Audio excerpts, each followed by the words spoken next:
Account question को देखेंगे जिसमें हम लोगों को इनकम एंड एक्सपेंडिचर अकाउंट और बैलेंस शीट दोनों बनाना रहेगा। क्वेश्चन 49 आज हम लोग डिस्कस करेंगे।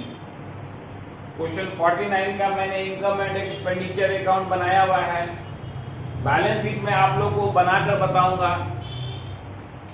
क्वेश्चन 49 में लिख रहा है कि from the following receipt and payment account of an additional information prepare the income and expenditure account and the balance sheet of rural literacy society as on 31 March 2020। हमने ड्रॉ कर दिया income and expenditure account of rural literacy society, short में लिख दिया। For the year ended 31 March 2020। हम लोग जानते हैं कि पेमेंट साइड से हमको एक्सपेंस को खोज के यहाँ डेबिट करना है। पेमेंट साइड में पहला आइटम है जनरल एक्सपेंस, तो जनरल एक्सपेंस को हम लोग एक्सपेंस मानते हुए डेबिट कर देंगे 32,000। सेकेंड आइटम है न्यूज़पेपर, ये भी एक्सपेंस है, इसको भी डेबिट कर देंगे 18,500। थर्ड आइटम है इलेक्ट्रिसिटी, इसको भी हम लोग डेबिट कर देंगे 30,000। फिक्स डिपॉजिट, फिक्स डिपॉजिट को तो एसेट माना जाएगा, उस पर इंटरेस्ट हमें मिलेगा, तो उसका काम हम लोग बाद में करेंगे। फिक्स डिपॉजिट एसेट है, ये एसेट में जाएगा। बुक्स, बुक्स को भी एसेट माना जाएगा, ये भी एसेट में जाएगा। लेकिन सैलरी, सैलरी जो है ये तो एक्सपेंस है, तो सैलरी को हम लोग यहाँ डेबिट करेंगे टू सैलरी 36,000। सैलरी से रिलेटेड एक एडजस्टमेंट है नीचे एडिशनल इंफॉर्मेशन में। सेकेंड नंबर जो एडजस्टमेंट है उसमें आपको दे रहा है ऑन 31 मार्च 2020। हम लोग बना भी रहे हैं किस दिन, 31 मार्च 2020। उस दिन सैलरी आउटस्टैंडिंग है 6,000। तो हम लोग जानते हैं कि एंड में जो आउटस्टैंडिंग होता है उसको हम लोग ऐड करते हैं। तो हमने जो सैलरी पे किया 36,000 और जो आउटस्टैंडिंग है 6,000, उस दोनों को हम लोगों ने जोड़ दिया, तो हमारा टोटल सैलरी हो गया 42,000। पेमेंट साइड में नेक्स्ट आइटम है सैलरी के बाद रेंट, रेंट 65,000। इसके कंटेक्स्ट में भी एडजस्टमेंट है नीचे। सेकेंड नंबर एडजस्टमेंट में लिख रहा है कि 1 month rent paid in advance. हमने 1 महीने का रेंट एडवांस में दे दिया। इसका मतलब है कि हमने टोटल 13 मंथ्स के रेंट दिए होंगे। 12 मंथ्स इस साल का दिया और 1 महीना एक्स्ट्रा एडवांस दिया। टोटल हमने कितने महीने के रेंट पे किए, 13 मंथ्स, और हमको 1 महीने का रेंट जानना है। तो ये जो 65,000 है ये 13 मंथ का है, इसमें 13 से डिवाइड करेंगे तो 1 महीने का रेंट आ जाएगा 5,000, जो कि नेक्स्ट ईयर का है, उसको हम लोग लेस कर देंगे। ये 5,000 कैसे आएगा, जब हम लोग 65,000 में डिवाइड करेंगे 13 से। 13 से क्यों डिवाइड कर रहे हैं, क्योंकि क्वेश्चन में लिख रहा है कि 1 महीने का हमने एडवांस पेमेंट किया है, तो इस करंट ईयर के 12 मंथ्स और 1 महीना एडवांस, टोटल हमने रेंट दिया होगा 13 मंथ का। इसमें 13 से डिवाइड करेंगे तो 1 महीने का रेंट है 5,000, ये लेस हो जाएगा क्योंकि ये एडवांस है, तो लेस होने के बाद रेंट आपको रह जाएगा 60,000। पेमेंट साइड में नेक्स्ट आइटम है पोस्टेज, पोस्टेज एक्सपेंस उसको डेबिट कर देंगे। और फर्नीचर परचेज, ये तो एसेट है, और जो क्लोजिंग कैश इन हैंड और कैश एट बैंक है ये भी एसेट है। अब हम लोग रिसिप्ट साइड में आएंगे। रिसिप्ट साइड में जो रेवेन्यू रिसिप्ट है उसको हम लोग इनकम में दिखलाएंगे, और जो कैपिटल रिसिप्ट है उसको बैलेंस शीट के लायबिलिटी में दिखलाएंगे। सबसे पहले जो टू बैलेंस बीडी से ओपनिंग कैश इन हैंड और ओपनिंग कैश एट बैंक है, तो वो तो कोई इनकम नहीं हुआ। ओपनिंग कैश को तो हम लोग ओपनिंग बैलेंस शीट के एसेट में दिखलाएंगे और क्लोजिंग कैश को क्लोजिंग बैलेंस शीट के एसेट में दिखलाएंगे। कैश बैलेंस हमेशा बैलेंस शीट के एसेट में जाएगा। सब्सक्रिप्शन, जब भी 3 साल का सब्सक्रिप्शन अलग अलग दिया हो बाइफरकेट करके, इसमें पिछले साल का भी दे रहा 18-19, पिछले साल का 12,000 है, करंट ईयर का है 2,65,000 और नेक्स्ट ईयर का मिला है 5,000। तो मैंने आपको बताया था कि हम लोग एक शॉर्टकट मेथड से सब्सक्रिप्शन का ट्रीटमेंट कर सकते हैं। इस शॉर्टकट मेथड में मैंने आपको बताया था कि जब 3 साल का सब्सक्रिप्शन अलग अलग दिया हो तो हम लोग केवल किस ईयर का लेंगे, केवल करंट ईयर का लेंगे। तो करंट ईयर का है 2,65,000 और उसमें कौन सा आउटस्टैंडिंग ऐड करेंगे, टोटल आउटस्टैंडिंग इंड ऐड नहीं करेंगे। टोटल आउटस्टैंडिंग इंड कब ऐड करते हैं, जब तीनों साल का टोटल सब्सक्रिप्शन रिसीव लेते हैं। लेकिन हमने यहां केवल करंट ईयर का सब्सक्रिप्शन रिसीव लिया। जब करंट ईयर का सब्सक्रिप्शन रिसीव लेंगे तो उसमें केवल इस साल का जो आउटस्टैंडिंग है, outstanding of current year only add करेंगे। तो इसको जरा हमको कैलकुलेट करना होगा।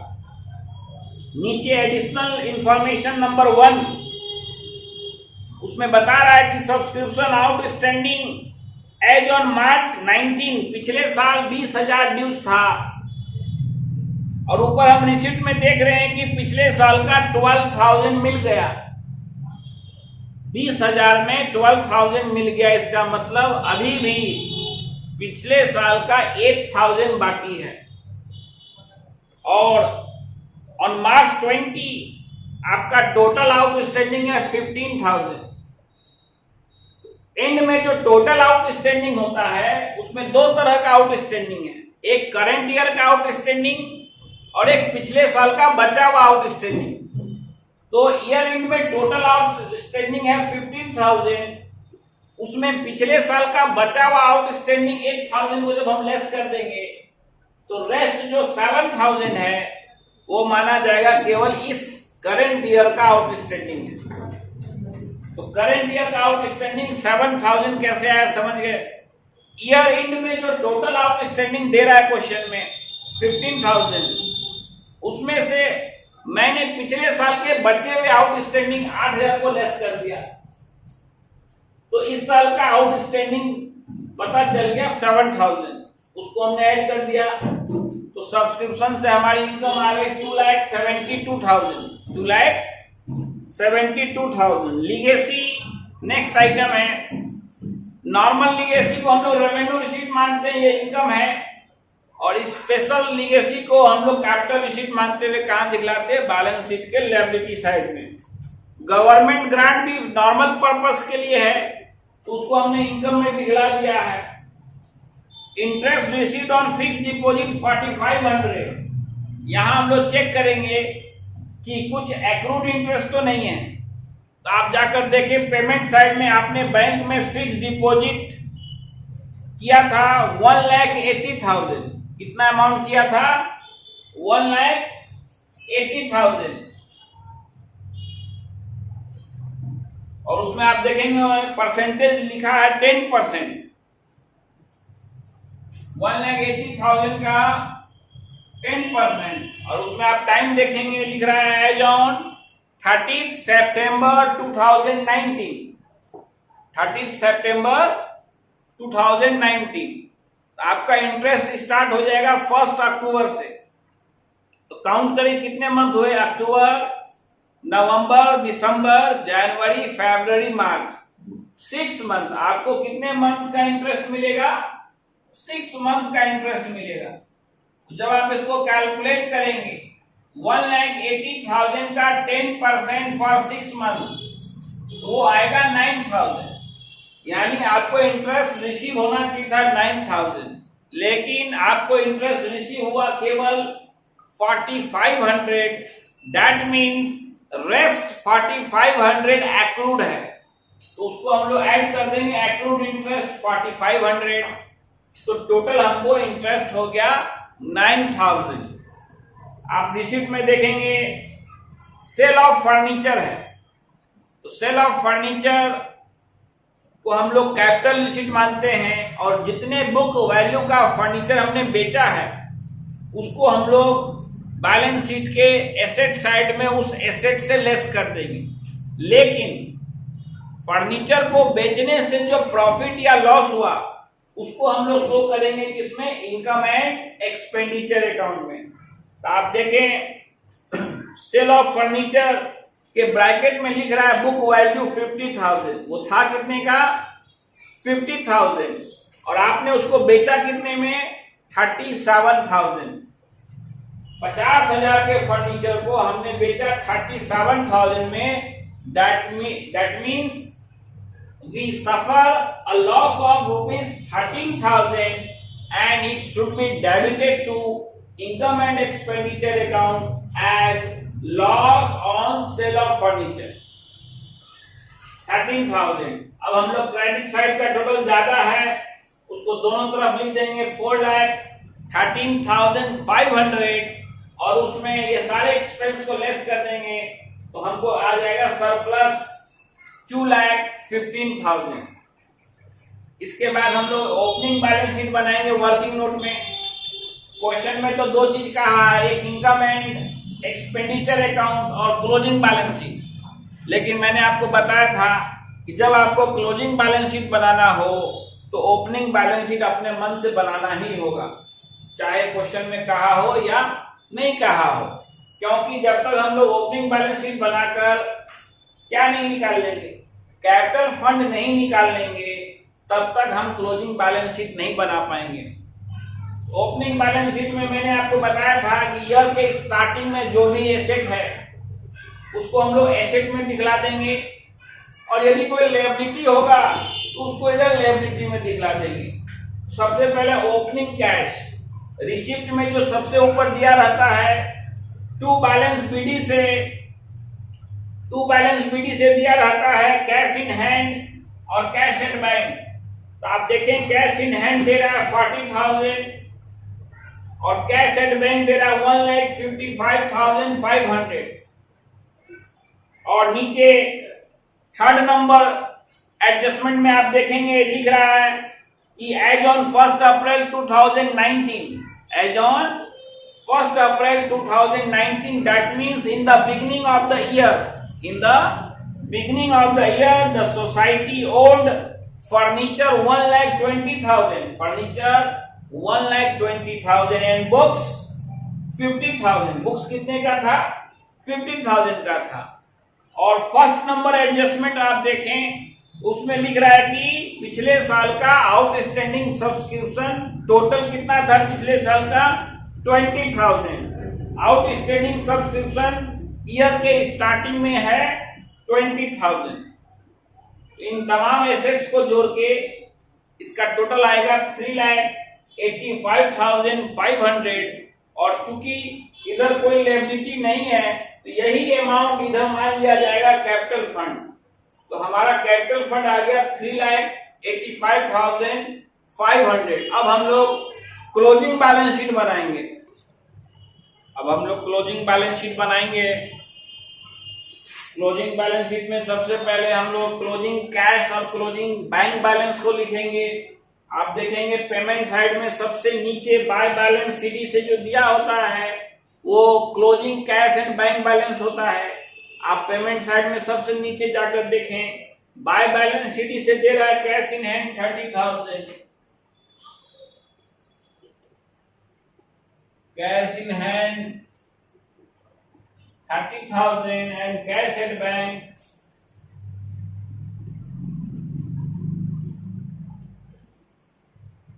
82,000। ओपनिंग बैलेंस शीट को देखते हुए चलेंगे। आप देखें ओपनिंग बैलेंस शीट में भी कैश और बैंक था। उसके बाद आप देखेंगे ओपनिंग बैलेंस शीट में फर्नीचर है 1,20,000। ईयर के स्टार्टिंग में फर्नीचर था 1,20,000।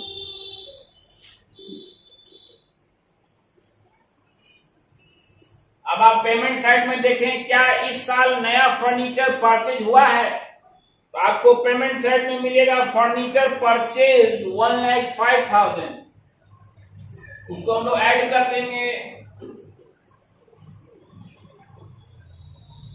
1,05,000 का परचेज हुआ, पहले से था 1,20,000 और नया परचेज हुआ 1,05,000, दोनों को ऐड कर देंगे 2,25,000। अब आप रिसिप्ट साइड में देखें कि क्या कुछ फर्नीचर को हमने बेचा है, वहां आपको मिलेगा sale of furniture, old furniture, जिसका बुक वैल्यू था 50,000, लेकिन बेचा कितने में 37,000 में, और बेचने से 13,000 का लॉस हुआ, जिसको हम लोग इनकम एंड एक्सपेंडिचर अकाउंट में ऑलरेडी डेबिट कर चुके हैं। तो आपने फर्नीचर को कितने में बेचा इससे मतलब नहीं है वो था कितने का, उसका बुक वैल्यू क्या है, तो उसका बुक वैल्यू है 50,000। तो यहां लेस करेंगे book value, less sale of furniture 50,000 का हमने बेच दिया। यदि डेप्रिसिएशन होता तो उसको भी लेस कर देते, इस क्वेश्चन में डेप्रिसिएशन नहीं है, तो आप 50,000 जब लेस कर देंगे तो रेस्ट बचेगा 1,75,000। नेक्स्ट आइटम है बुक्स। ईयर के स्टार्टिंग में हमारे पास 50,000 की बुक्स पहले से थी, जिसको हमने ओपनिंग बैलेंस शीट में लिखा होगा। ईयर के स्टार्टिंग में हमारे पास 50,000 की बुक्स थी। पेमेंट साइड में देखें, हमने इस साल 70,000 का बुक्स और परचेज किया है, इसको ऐड कर देंगे।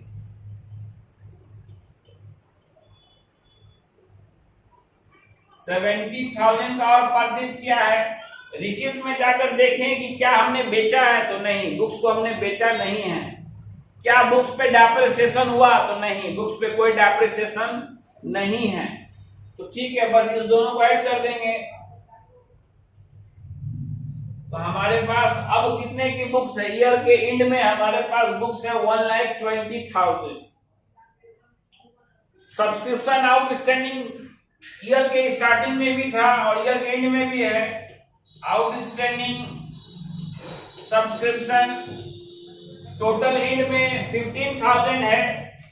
उस 15,000 में पिछले साल का 8,000 और इस साल का 7,000, उसको बाइफरकेट करके हम लोग अलग अलग लिख देंगे। 2018-19 एंड 2019-20।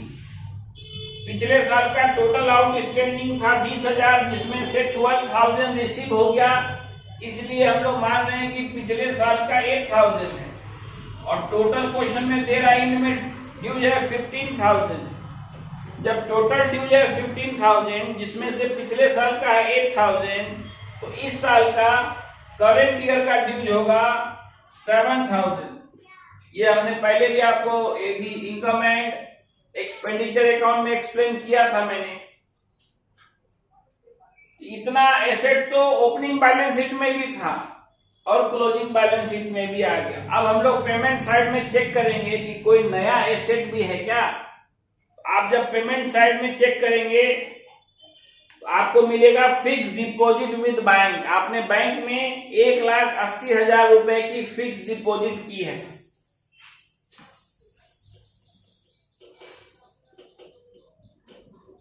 फिक्स डिपॉजिट कितने की है बैंक में, 1,80,000, और उस पर इंटरेस्ट कितना एक्रूड था, 4,500।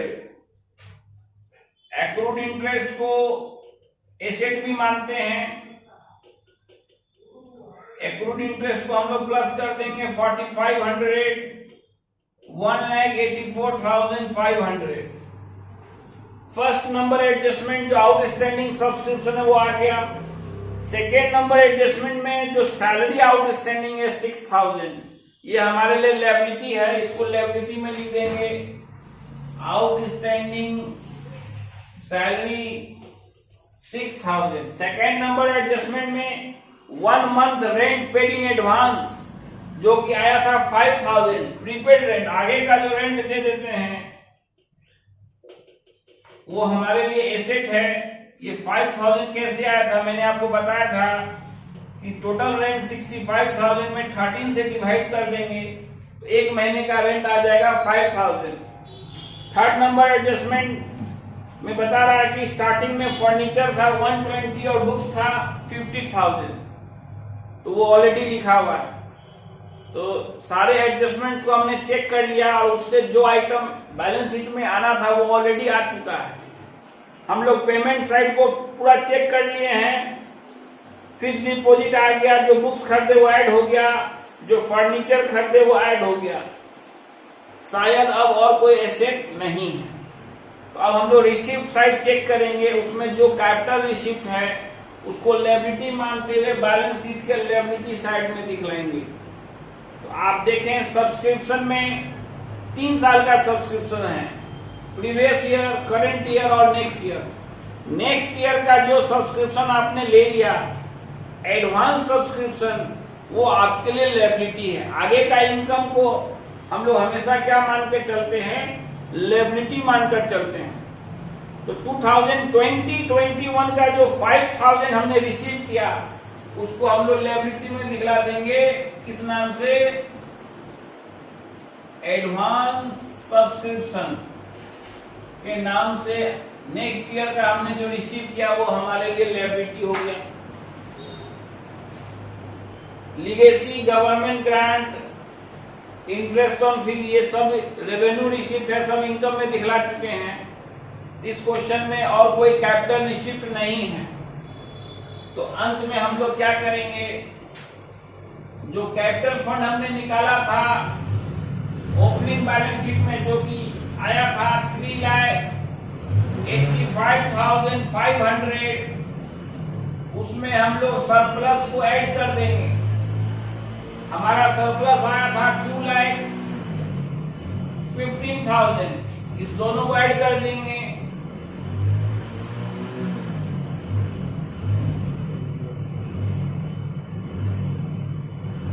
ये हो जाएगा 6,05,000। इसको अब हम लोग दोनों तरफ टोटल करेंगे, ये हमारा इक्वल आना चाहिए। यदि इक्वल नहीं आएगा तो कुछ ना कुछ एरर है, और यदि इक्वल आ गया दैट मीन्स ये हमारा करेक्ट है, सही है। जब तक सही नहीं होगा इक्वल नहीं आएगा। इसको जब आप ऐड करेंगे तो आपको दोनों तरफ का टोटल आ जाएगा 6,11,500। 6,11,500। इस तरह के जो क्वेश्चंस हैं ये लॉन्ग क्वेश्चंस हैं। इसमें हमें 3 चीज बनाना है, इनकम एंड एक्सपेंडिचर अकाउंट जिससे सरप्लस या डेफिसिट आएगा, ओपनिंग बैलेंस शीट जिससे कैपिटल फंड आएगा, और क्लोजिंग बैलेंस शीट।